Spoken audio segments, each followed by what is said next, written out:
হরে কৃষ্ণ। আজ 5ই আষাঢ় 1431 20 জুন 2024। আজ আমি শ্রীমদ্ ভাগবতম পাঠ করছি। আজ বৃহস্পতিবার, আমি বারটি উল্লেখ করতে ভুলে গেছি, ক্ষমা করবেন। 5ই আষাঢ় ও 20 জুন বৃহস্পতিবার।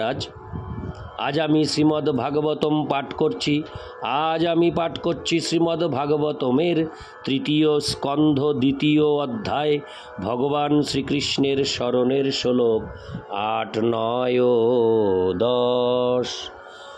অডিওর শুরুতে আমার সকল ভক্তিমতী মা ও ভক্তবৃন্দের শ্রীচরণে দণ্ডবৎ প্রণাম জানিয়ে আপনাদের একটি অনুরোধ করব। আপনারা এই অডিওগুলি যে যেখান থেকে শুনবেন, প্রথম থেকে শেষ পর্যন্ত শ্রবণ করবেন। প্রথম থেকে শেষ পর্যন্ত শ্রবণ করলে একটি অডিওর বিষয়বস্তু আপনারা পুরোপুরি অনুধাবন করতে পারবেন। কিন্তু কেটে কেটে পাস করে যদি আপনারা শ্রবণ করেন, তাহলে সেই আনন্দ আপনারা পাবেন না, পারমার্থিক আনন্দটা আপনারা পাবেন না। সেই জন্যে আমার বিশেষ অনুরোধ আপনাদের শ্রীচরণে, আপনারা প্রথম থেকে শেষ পর্যন্ত শ্রবণ করবেন এবং এই ছোট্ট ইউটিউব চ্যানেল জীবনের পূর্ণতাকে সাবস্ক্রাইব করবেন, করে ভারতবর্ষ তথা পৃথিবীর সর্বত্র কোণে কোণে এই ভাগবতমের মাহাত্ম্য কথা আপনারা পৌঁছে দিতে সহযোগিতা করবেন। নারায়ণ হে নারায়ণ, ভবভয়হরণম নারায়ণ, লক্ষ্মীকান্তম কমলনয়নম মঙ্গলচরণম নারায়ণ নারায়ণ হে নারায়ণ, ভবভয়হরণম নারায়ণ।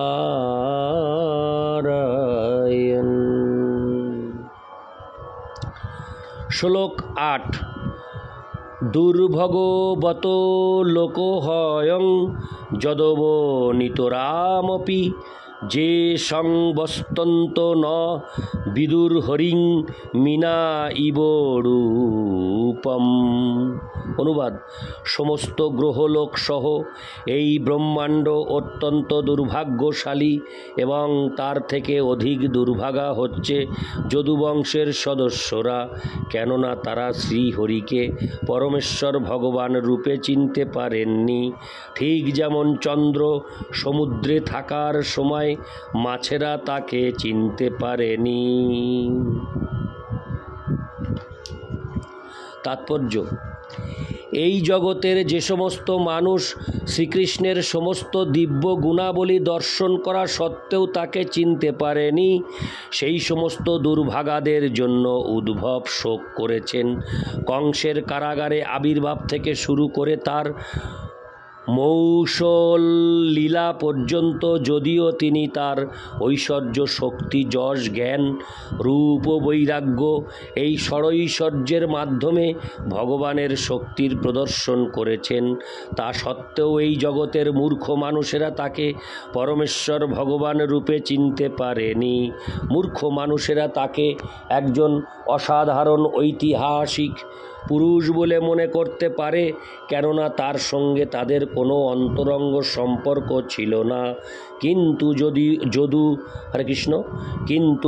যদু বংশীয়রা অধিক দুর্ভাগা, কেননা সর্বদা তার সঙ্গে থাকা সত্ত্বেও তারা তাকে পরমেশ্বর ভগবান রূপে চিনতে পারেননি। উদ্ভব তার নিজের দুর্ভাগ্যের জন্যও শোক করেছেন, কেননা শ্রীকৃষ্ণকে পরমেশ্বর ভগবান রূপে জানা সত্ত্বেও তিনি ভক্তি সহকারে তার সেবা করে সেই সুযোগের যথাযথ সদ্ব্যবহার করতে পারেননি। তিনি সকলের দুর্ভাগ্যের জন্য শোক করেছেন, এমনকি তার নিজেরও দুর্ভাগ্যের। ভগবানের শুদ্ধ ভক্ত নিজেকে সবচাইতে দুর্ভাগা বলে মনে করেন।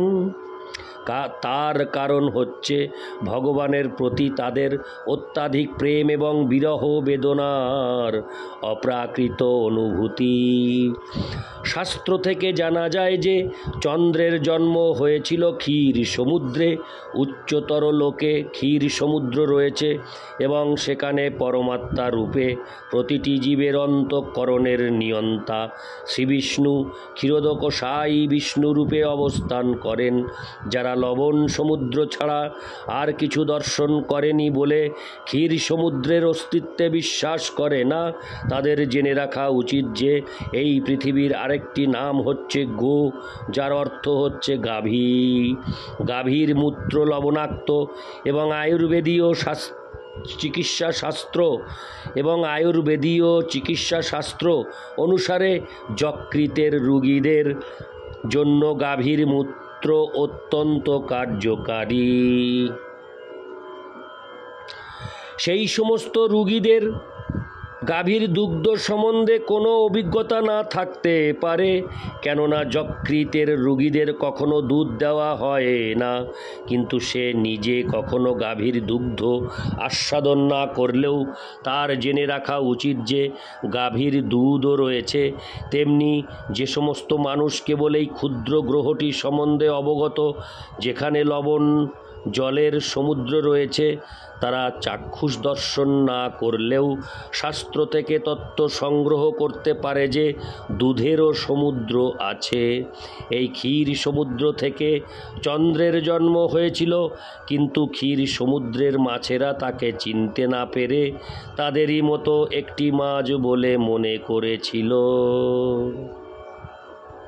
বড় জোর তারা মনে করেছিল যে এটি একটি উজ্জ্বল পদার্থ, এর বেশি কিছু নয়। যে সমস্ত হতভাগ্য ব্যক্তি শ্রীকৃষ্ণকে চিনতে পারেনি, তারা ঠিক সেই মাছেদের মতো। তারা মনে করে যে তিনি হচ্ছেন তাদের থেকে একটু বেশি ঐশ্বর্য, বীর্য ইত্যাদি সমন্বিত একটি মানুষ। ভগবদ্গীতায় 9:11 এই সমস্ত মূর্খ মানুষদের সবচাইতে দুর্ভাগ্য বলে বর্ণনা করা হয়েছে। অবজানন্তি মাং মূঢ়া মানসিং তনুমাশ্রিতম ইতি শ্লোক 8। শ্লোক 9 ইঙ্গিতজ্ঞা পুরুপ্রৌঢ়া একারামাস্য সত্যতা মৃষভং সর্বে ভূতাবাসমোমংসত। অনুবাদ: যাদবেরা সকলেই ছিলেন অভিজ্ঞ ভক্ত। তারা লোকের চিত্তস্থ ভাব জানার ব্যাপারে অত্যন্ত দক্ষ এবং অভিজ্ঞ ছিলেন। সর্বোপরি তারা সর্বদাই শ্রীকৃষ্ণের সঙ্গে ক্রীড়া করতেন, কিন্তু তা সত্ত্বেও তারা কেবল তাকে অন্তর্যামী রূপেই জানতেন। তাৎপর্য: বেদে বলা হয়েছে পরমেশ্বর ভগবান বা পরমাত্মাকে মেধা অথবা মানসিক শক্তির দ্বারা জানা যায় না। নায়মাত্মা প্রবচনেন লভ্য ন মেধয়া ন বহুনা শ্রুতেন। কঠোপনিষদে 1:2-23। যারা তার কৃপা লাভ করেছেন তারাই কেবল তাকে জানতে পারেন। যাদবেরা সকলেই ছিলেন অত্যন্ত জ্ঞানী এবং অভিজ্ঞ, কিন্তু তাকে সকলের হৃদয়ে বিরাজমান পরমাত্মা রূপে জানা সত্ত্বেও তারা তাকে পরমেশ্বর ভগবান রূপে জানতে পারেননি। তাদের এই অভিজ্ঞতার কারণ তাদের অপর্যাপ্ত বিদ্যা বা পাণ্ডিত্য নয়, পক্ষান্তরে তা ছিল তাদের দুর্ভাগ্য। কিন্তু বৃন্দাবনে ব্রজবাসীরা এমনকি তাকে পরমাত্মা বলেও জানতেন না, কেননা তাদের কাছে তিনি ছিলেন কেবল তাদের পরম প্রেমাস্পদ। তারা জানতেন না যে তিনি হচ্ছেন পরমেশ্বর ভগবান। যদুবংশীয়রা বা দ্বারকাবাসীরা শ্রীকৃষ্ণকে বাসুদেব বা সর্বান্তর্যামী পরমাত্মা রূপে জানতেন, কিন্তু পরমেশ্বর ভগবান বলে জানতেন না। বেদবেত্তা রূপে বৈদিক মন্ত্রের মাধ্যমে তারা অবগত ছিলেন যে একো দেব সর্বভূতাধিবাস অন্তর্যামী এবং বৃষিণাং পরদেবতা। তাই যাদবেরা শ্রীকৃষ্ণকে তাদের পরিবারে আবির্ভূত পরমাত্মা রূপে জানতেন, তার থেকে অধিক আর কিছু নয়। শ্লোক ইতি শ্লোক 9, শ্লোক 10। দেবস্য মায়োয়া স্পৃষ্টা যে চান্নদ সদাশ্রিতা ভ্রাম্যতে ধীর্ণ তদ্দা কৈরাত্মনুক্তাত্মনো হরৌ। আমি শ্লোকটি আরেকবার পাঠ করছি। দেবস্য মায়োয়া স্পৃষ্টা যে চান্নদ সদাশ্রিতা ভ্রাম্যতে ধীর্ণ তদা কৈরাত্মনুক্তাত্মনো হরৌ। অনুবাদ: ভগবানের মায়ার দ্বারা বিভ্রান্ত ব্যক্তিদের বাক্যে কোনো অবস্থাতেই পূর্ণরূপে ভগবানের শরণাগত ব্যক্তিদের বুদ্ধিভ্রষ্ট করতে পারে না। তাৎপর্য: সমস্ত বৈদিক প্রমাণ অনুসারে শ্রীকৃষ্ণ হচ্ছেন পরমেশ্বর ভগবান। শ্রীপাদ শঙ্করাচার্য সহ সমস্ত আচার্যেরা তার ভগবত্তা স্বীকার করেছেন, কিন্তু তিনি যখন এই পৃথিবীতে প্রকট ছিলেন তখন বিভিন্ন শ্রেণীর মানুষেরা তাকে বিভিন্ন রূপে স্বীকার করেছিলেন এবং তাই ভগবান সম্বন্ধে তাদের বিচার বিবেচনাও ছিল ভিন্ন ভিন্ন ধরনের। সাধারণত যাদের প্রামাণিক শাস্ত্রে বিশ্বাস রয়েছে তারা তাকে স্বয়ং ভগবান রূপে স্বীকার করেছেন এবং এই পৃথিবী থেকে তার অপ্রকটের পর তারা সকলে মহান শোকে নিমগ্ন হয়েছিলেন।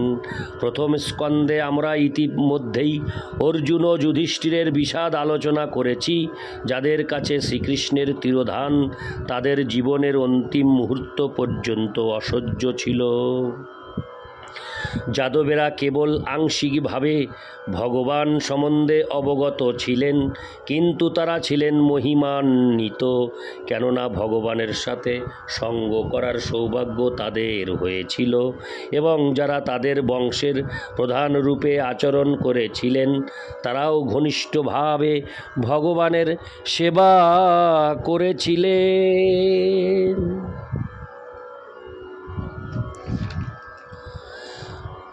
যারা ভ্রান্তিবশত ভগবানকে একজন সাধারণ মানুষ বলে মনে করে, যাদবেরা ও ভগবানের অন্যান্য ভক্তেরা তাদের থেকে ভিন্ন। এই প্রকার মানুষেরা অবশ্যই মায়া শক্তির দ্বারা মোহাচ্ছন্ন। তারা নারকী এবং ভগবানের প্রতি ঈর্ষাপরায়ণ।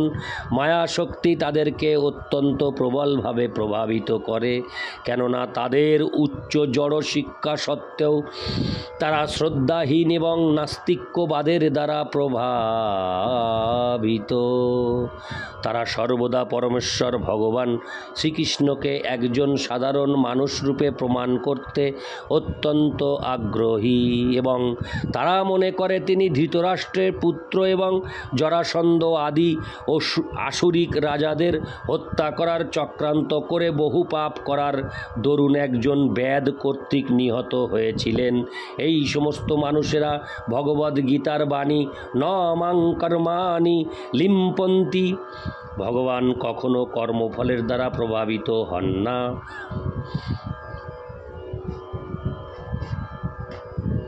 হরে কৃষ্ণ হরে কৃষ্ণ।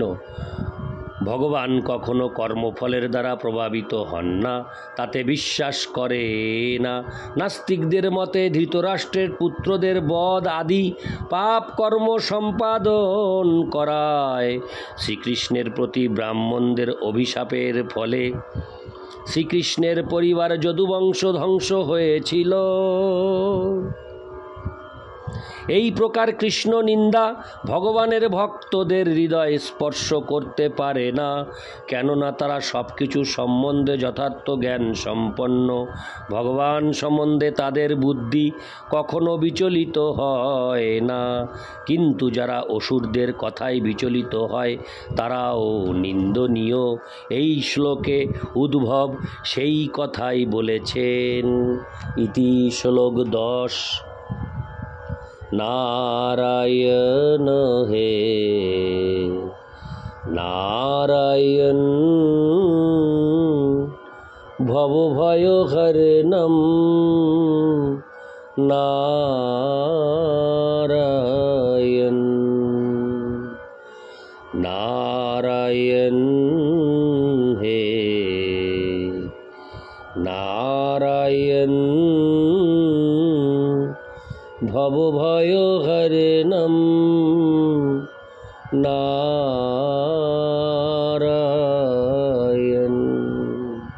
हरे कृष्ण, हरि बोल।